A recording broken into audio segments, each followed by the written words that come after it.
Cricket से जुड़ी तमाम खबरें, वर्ल्ड रिकॉर्ड, आईसीसी रैंकिंग और आने वाली सीरीज के शेड्यूल से बाखबर रहने के लिए सब्सक्राइब करें बी ऑफिशियल चैनल को और दबाएं बेल के बटन को ताकि आप हमारी लेटेस्ट वीडियो सबसे पहले देख सकें। शुक्रिया।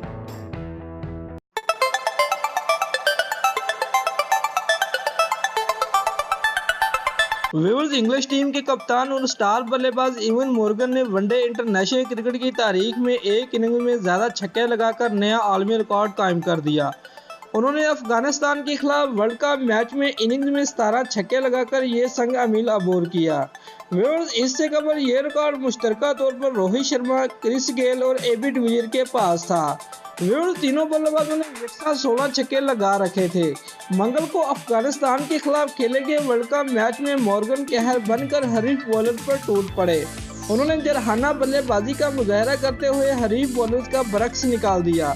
व्यूअर्स, उन्होंने 71 गेंदों पर 17 छक्कों और 4 चौकों की मदद से 148 रन की तूफानी इनिंग खेली। उसके साथ ही उन्होंने इनिंग में ज्यादा छक्कों का नया आलमी रिकॉर्ड भी कायम कर दिया है। दोस्तों, अगर आपको हमारी ये वीडियो पसंद आई है तो लाइक और कमेंट लाजमी करें और हमारे चैनल को सब्सक्राइब करना मत भूलिए। शुक्रिया।